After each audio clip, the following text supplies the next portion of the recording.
Kwa ihinda rĩa makĩria mĩaka 5 gĩkundi gĩkĩ nĩ gĩkoretwo gĩkĩrutĩra kũramata marĩa matũrigicĩirie, kũrĩa maugĩte wendi wao mũnene nĩ gũtigĩrĩra njiaro ciao nĩ ciagunĩka na wĩra mwega ũrĩa marutaga.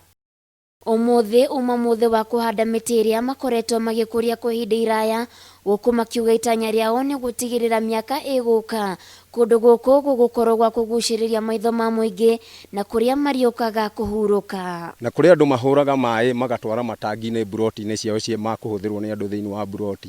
Nĩ tuonete risk nene mũno ya kĩndũ gĩtagwo cholera kana typhoid ya sewage ĩyo ĩitĩrĩirwo thĩinĩ wa rũĩ rũu, na nĩkĩo twĩkĩrĩte bidii na tukauga gũtirĩ handũ tũkũgũagũa, ona kana nĩ mũnene ũrĩkũ kana nĩ ũrĩkũ wakĩte thĩinĩ wa rũĩ, nĩ tũkũndiru nake na thirikari. Thengia wao gũkorwo makĩhanda mĩtĩ, maugĩte nĩ makoretwo magĩtheria rũĩ rũrũ rwa Gathara itemi-inĩ rĩa gũtigĩrĩra arĩa mahũthagĩra maĩ maya nĩ mamakinyĩra.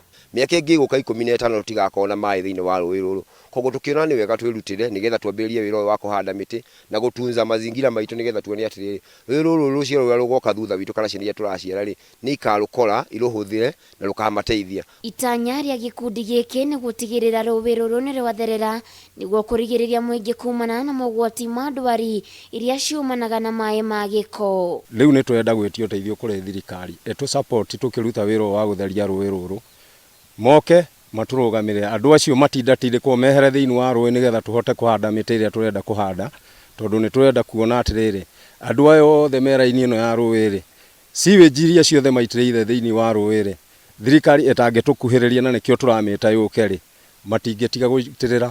Ona gũkĩrĩ ũguo gũtiagĩte moritũ marĩa matũnganaga namo, kũrĩa morĩtie thirikari kũmateithĩrĩria kuona nĩ mageragĩra ihinda iritũ igeranio-inĩ rĩa kũhũrana na arĩa mateaga gĩko rũĩ-inĩ rũrũ, makiuga arĩa makĩte mwena ũyũ matemete mĩtaro ĩrĩa ĩthereragia gĩko rũĩ-inĩ rũrũ. Kuna hiyo story ya sewage na watu wenye wamejenga karibu na mto, so huwa na direct sewage ndani ya mto, na bado kuna wanyama kama mnyama inaitwa aje, kuna mnyama inaitwa jembere hivi sijui na Kizungu inaitwa aje.